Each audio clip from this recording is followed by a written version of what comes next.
Hello friends and a very warm welcome you all on my channel। आज मैं आपके साथ प्रोटेक्ट माय बॉस का 9th एपिसोड एक्सप्लेन कर रही हूँ। अगर आपने अब तक इस ड्रामा सीरीज के प्रीवियस एपिसोड्स को नहीं देखा हो देन आई सजेस्ट ज़रूर देख लें। उसका लिंक आपको डिस्क्रिप्शन बॉक्स में मिल जाएगा। एंड गाइज, अगर आप मेरे चैनल पर न्यू हो और मेरी वीडियोस पहली बार देख रहे हो देन प्लीज़ वीडियो को लाइक और चैनल को सब्सक्राइब करना मत भूलना। Thank you.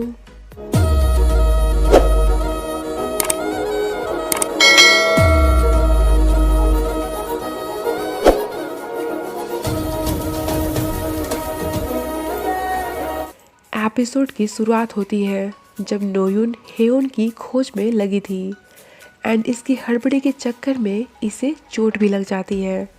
पर अपनी चोट की फिक्र किए बिना नोयुन हेयोन को हर जगह खोजती रहती है एंड लास्ट में उस तक पहुंच ही जाती है जहां हेयोन उसी का नाम पुकार रहा था। नोयुन को वहां देखकर बहुत खुश होता है। देन आकर उसे हक कर लेता है और कहता है कि कितना अमेजिंग है ना, मैं जब कभी भी तुम्हारा नाम लेता हूँ तुम मेरे सामने आ जाती हो। पर नोयुन उसे तो हेयोन की इस केयरलेस बिहेवियर पर बहुत गुस्सा आता है। देन ये मिस्टर चेयरमैन को कॉल कर उन्हें बताती है कि मुझे आपका खोया हुआ बेटा मिल गया है।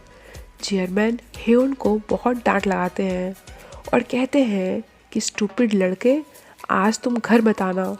हेयोन कहता है ठीक है, नहीं आऊँगा। फिर चेयरमैन अपनी मॉम को बताते हैं कि हेयोन कह रहा है कि वो आज घर नहीं आएगा। मॉम कहती है कि अभी अभी तुमने ही तो उससे ये बोला ना। चेयरमैन कहते हैं मैंने कहा क्योंकि मैं उस पर गुस्सा था, ऐसा तो नहीं है कि वो मेरी हर एक बात मानता है, तो फिर ये बात मानने की ज़रूरत क्यों है। दूसरे साइड मोयुन रेस्टोरेंट में बैठा नोयुन का वेट कर रहा था। तभी उसे उसकी मैसेज मिलती है कि वो वहाँ आने में देर हो सकती है। देन मोयुन को सियोना का कॉल आता है और क्योंकि वो अकेले डिनर कर रही थी तो मोयुन से उसे ज्वाइन करने को कहती है, पर ये कहता है कि सॉरी, मेरा ऑलरेडी कुछ प्लान है। इधर नोयुन हेयोन पर आज की उसकी इस चाइल्डिश बिहेवियर की वजह से बहुत गुस्सा करती है। कहती है कि थोड़े टाइम के लिए अपनी अपनी पोजीशन भूलकर कि तुम मेरे बॉस हो और मैं तुम्हारी असिस्टेंट, हम नॉर्मल बात करते हैं, लेकिन मेरी बात तुम ध्यान से सुनना। आज तुम पागल की वजह से मैं पूरे टाइम टेंशन में थी, तुम्हें खोजने के लिए इधर उधर भाग रही थी कि पता नहीं तुम कहाँ और कैसे होगे। इवन मुझे चोट लगी, इसके बावजूद उसकी फिक्र किए बिना ऑल टाइम तुम्हारी फिक्र सता रही थी। पता है मुझे कैसा लग रहा है कि मैं बिना शादी के ही एक पेरेंट्स बन गई हूँ। ऐसा लग रहा है जैसे मैं तुम्हारी मम्मी हूँ और तुम मेरे बेटे, जिसके पीछे पीछे मुझे सारा टाइम भागते रहना पड़ता है। तुम मुझे पसंद करते हो ना और चाहते होगे कि मैं रेस्ट ऑफ लाइफ तुम्हारे साथ रहूँ, पर मेरा क्या मैं ऐसे ही हर वक्त तुम्हें संभालती रहूँगी, एक पागल लेडी की तरह तुम्हारे पीछे पीछे भागती रहूँगी। मेरे ऊपर डिपेंडेंट मत रहो, मैं थक चुकी हूँ और मैं भी एक लड़की हूँ, किसी पर डिपेंड करना चाहती हूँ। हेयोन पूरे टाइम फ्रिज मोड में उसे सुन रहा था। नोयुन कहती है मुझे हर वक्त ये टेंशन रहती है कि अगर मैंने जॉब छोड़ दी तब तुम्हारा क्या होगा। मैं सच में बहुत थक चुकी हूँ। कंक्लूजन इज़ दैट कि अब से तुम अपना ख्याल खुद रखोगे क्योंकि सभी अपने अपने लाइफ में बिजी हैं, सो तुम्हें भी अपनी केयर खुद ही करनी होगी। हेयोन कहता है ठीक है, मंजूर है, पर तुम जॉब क्विट करने के बारे में नहीं सोचना। तभी नोयुन को मोयुन की मैसेज आती है और ये उसके तरफ जाने लगती है एंड हेयोन से उसे उसके घर लौट जाने को कहती है, पर हेयोन इतनी आसानी से उसका पीछा नहीं छोड़ने वाला था, सो उसे पीछे पीछे फॉलो करने लगता है। नोयुन कहती है मुझे फॉलो करो, फ़र्क नहीं पड़ता, पर मैं तुम्हारे लिए इनविजिबल हूँ, मुझे टच या फिर मुझसे बात करने की कोशिश मत करना। पर हेयोन उससे दूर से ही कुछ कुछ बोलता रहता है, लास्ट में उसे घबराहट होने लगती है क्योंकि ये फर्स्ट टाइम था जब उसने बस की सवारी की थी।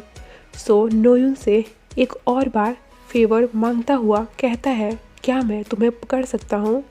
देन उसे पकड़ लेता है एंड जब बस की ब्रेक लगती है तो झटके में नोयुन की चोटी वो हेयोन के हाथ आ जाती है, जिससे बेचारी नोयुन को बहुत तकलीफ़ होती है। आगे नोयुन कहती है, अब तो मुझे फॉलो करनी बंद करो, सीधे अपने घर जाओ। पर हेयोन कहता है, मैं तुम्हारा वेट करूँगा। देन नोयुन मुयुन के पास उससे मिलने आती है एंड हेयोन ये सब देख रहा था, पर इस बार शांत था। मुयुन नोयुन से बातें करनी शुरू करता है और अपनी प्यारी नोयुन उसकी स्वीट बातें सुनकर टस्ट हो जाती है।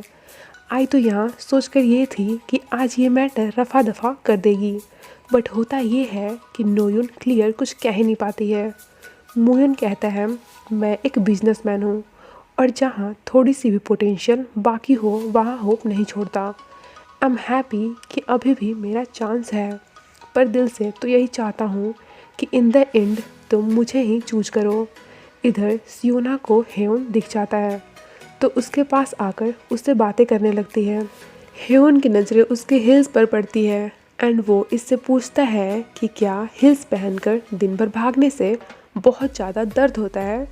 सियोना कहती है, लेकिन कोई हिल्स पहनकर भागेगा ही क्यों? हेयोन कहता है, अब समझा, नोयुन को बहुत पेन हो रहा होगा। सियोना उसका नाम सुनकर कहती है, क्या तुम प्लीज़ मेरे सामने उस लड़की का नाम लेना बंद करोगे? हेयोन कहता है, हाँ क्यों नहीं, लेकिन बदले में तुम्हें मुझे थोड़े पैसे उधार देने होंगे। सियोना का रिएक्शन था लाइक, क्या तुम जैसा रिच पर्सन मुझसे उधार मांग रहा है? हेयोन उससे नोयुन के लिए बैंडेज लेता है और जहाँ पर वो थी वहाँ आता है।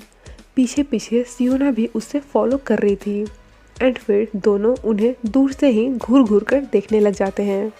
मुयुन उन्हें देखकर स्माइल करता हुआ कहता है कि हमारे स्टॉकर को फाइनली एक साथी मिल गई। लुक, दोनों हमें कैसे लुक्स दे रहे हैं। इसके बाद होता ये है कि दोनों भाइयों में झगड़ा होने लगता है। एक कहता है कि नोयुन को घर मैं ड्रॉप करूँगा, तो दूसरा कहता है मैं करूँगा। फिर सियोना उनके बीच इंटरप्ट करते हुए कहती है कि तुम दोनों रहने दो, तुम्हारे बिहाफ पर मैं इसे इसके घर ड्रॉप कर देती हूँ। सियोना नोयुन से पूछती है कि क्या तुम ड्रिंक करती हो? नोयुन कहती है हाँ। फिर दोनों साथ बैठकर ड्रिंक करती हैं।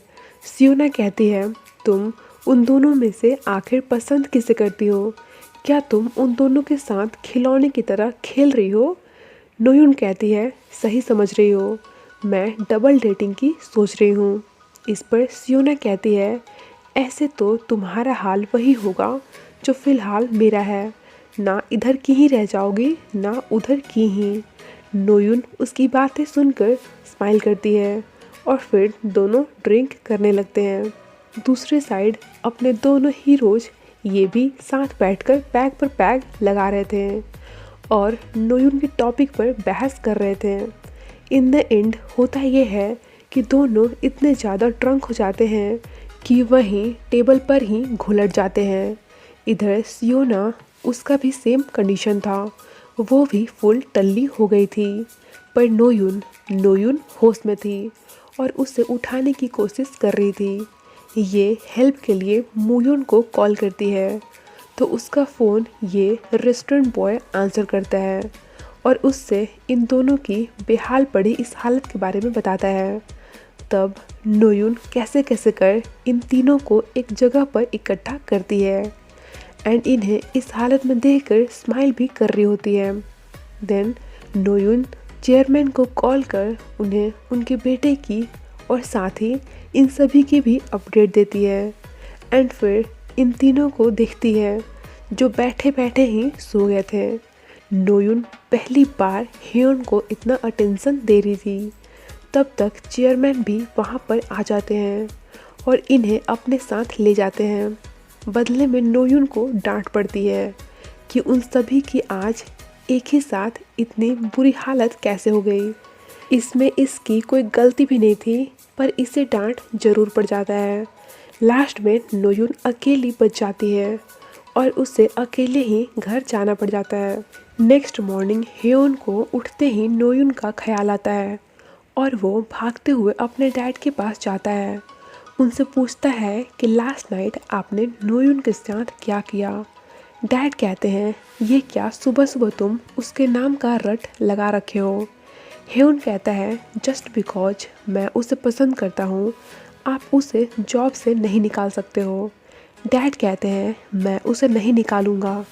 हेयोन कहता है, ये सही है, वो बहुत अच्छी है, आप खुद कंपेयर कर लो ना, मैं पहले कैसा था और अब कैसा हो गया हूँ, मैं उसकी वजह से चेंज हो रहा हूँ।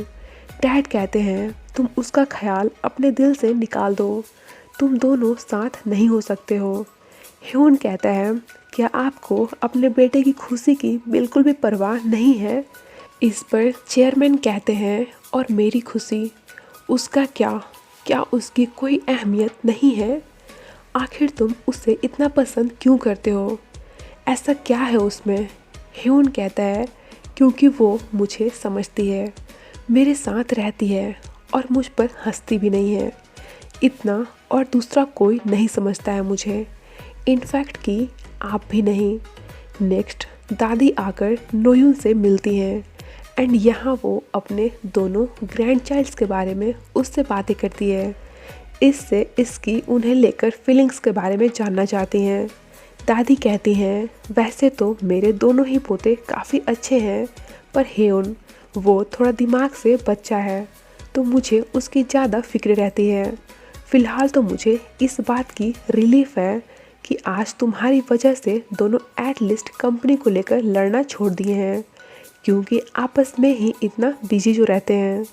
इनके पूछने पर कि आखिर तुम किसे पसंद करती हो, नोयून कहती है कि डिसाइड करना तो काफ़ी टफ है, मैं क्या ही बताऊं, 51 एंड 49 का रेशियो है। वेल आगे हेयोन बैठा नोयून की लास्ट नाइट कई बातों को याद कर रहा होता है, जहां नोयून उससे कह रही होती है कि मैं तुम्हारी कोई मम्मी नहीं हूँ जो हर वक्त तुम्हारे पीछे पीछे भागती रहती हूँ, सो तुम्हें खुद की केयर खुद ही करनी होगी। हेयोन ये सब सोचकर अपना माइंड सेट करता है और बाहर पब्लिक प्लेस में लोगों के बीच आ जाता है, जहां वो सबके सामने आता है और गाना गाता है एंड इसने इस बार पहले से काफ़ी ज़्यादा अच्छा परफॉर्म किया था। फिर ये खुद ही अपने मन से अकेले एक्सरसाइज एंड रनिंग भी करता है, मतलब कि अपना हीरो नोयून को अपने लाइफ में लाने की पूरी तरह से ठान चुका था एंड उसके लिए हर मुमकिन कोशिश करने को रेडी था। इधर नोयून भी उसी को याद कर रही थी। तभी इससे हेयोन की एक मेल मिलती है, जिसमें हेयोन उससे अपनी आज की हुई एक्टिविटीज़ के बारे में बता रहा होता है। कहता है, मैं अपने लेवल से हार्ड ट्राई कर रहा हूँ, स्ट्रॉन्ग रहूँ और तुम पर रिलाय ना करूँ, लेकिन ये बात भी सही है कि मैं तुम्हारे बिना ये नहीं कर सकता, सो प्लीज़ तुम मेरे आसपास ही रहना, मुझे छोड़कर मत जाना। उसकी इतनी इमोशनल स्पीच सुनने के बाद नोयून काफ़ी ज़्यादा टच्ड फील करती है। उसी टाइम हेयोन उसे कॉल कर देता है और कॉल पर अपनी आज की पूरी अपडेट उससे देने लगता है। कहता है, आज का दिन काफ़ी अच्छा था, मुझे अच्छा लगा, बट आई नो कि मुझे और भी ज़्यादा हार्ड ट्राई करने की ज़रूरत है। वेल आगे इन दोनों को दिखाया जाता है, जहाँ सियोना कहती है, आज वीकेंड है, चलो कहीं साथ बाहर खाने पर चलते हैं। मैं जहाँ कहीं भी जाती हूँ हर जगह कपल्स बैठे रहते हैं, तो मुझे खुद अकेले रहने पर थोड़ा अजीब लगता है।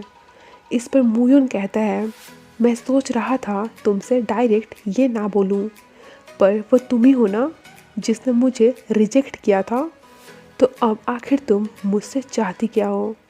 सियोना कहती है, इसमें पूरी की पूरी मेरी गलती नहीं है, तुम और हेयोन सिर्फ तुम दोनों ही बचपन से मेरे फ्रेंड्स रहे हो।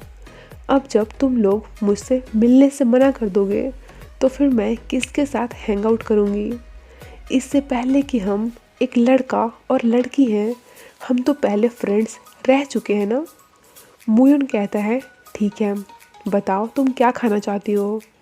इधर हेउन नोयुन को पिक करने आया था, पर नोयुन उसे चेयरमैन के साथ मिलती है। चेयरमैन हेउन को वहाँ देखकर नोयुन से कहते हैं मैंने मना किया है ना कि तुम उसे डेट नहीं कर सकती हो। पर हेउन आता है और नोयुन को उनके सामने से फुल टसन में अपने साथ लेकर चला जाता है। एक ही दिन की अकेली प्रैक्टिस ने उसे इतना ज़्यादा बोल्ड बना दिया था। बेचारे डैड अपने बेटे को देखते ही रह जाते हैं। दूसरे साइड हेउन नोयुन से बहुत सारी बातें करता है, देन उसे सीधे उसके घर पर ड्रॉप कर देता है। नोयुन घर जा रही होती है, तभी पीछे से हेउन आते हुए उससे कहता है कि मैं बहुत हार्ड ट्राई करूँगा, एक ऐसा आदमी बनूँगा जिस पर तुम डिपेंड कर सको, क्योंकि मैं तुम्हें बहुत पसंद करता हूँ, लेकिन तुमसे खुद को बैक लाइक करने को नहीं कहूँगा। तुम ऐसे ही रहो जैसे अभी हो, मेरे लिए इतना ही काफ़ी है। नोयुन उसे बीच में ही रोकती हुई कहती है तुम कैसे आदमी हो, हर चांस पर अपने फीलिंग्स कन्फेस करते रहते हो। तुमने मेरा ब्रेन वॉश कर दिया है, मैं ना चाहते हुए भी हमेशा तुम्हारे बारे में ही सोचती रहती हूँ, हमेशा तुम्हारी ही फिक्र लगी रहती है। मैं अपने फीलिंग्स को लेकर बहुत कंफ्यूज्ड हूँ, आई एम नॉट श्योर कि मुझे क्या चाहिए। हेउन कहता है तो चेक कर लो। नोयुन कहती है चेक, पर कैसे। तब हेउन इनिशिएटिव लेता हुआ उसे आगे से बढ़कर किस कर लेता है कि ऐसे, और यहीं पर ही ये एपिसोड एंड हो जाता है। तो कैसी लग रही है आपको इनकी स्टोरी। मुझे नहीं लग रहा कि कुछ खास पसंद आ भी रहा है, क्योंकि इसका व्यूज काफ़ी कम जा रहा है। ये सीरीज सच में बहुत ही ज़्यादा इंटरेस्टिंग है, अगर आप देखोगे तो पक्का एंजॉय करोगे, बट पता नहीं क्यों कोई इंटरेस्ट ही नहीं ले रहा है, इसीलिए मुझे इस पर वर्क करने का भी उतना मन नहीं करता है और नेक्स्ट पार्ट लाने में देर हो जाती है। मैंने अपने सेकंड चैनल पर एक न्यू ड्रामा स्टार्ट किया है, उसका लिंक मैं डिस्क्रिप्शन बॉक्स में और कमेंट सेक्शन में भी दे दूँगी। अगर आप चाहो तो उसे एंजॉय कर सकते हो। Thank you.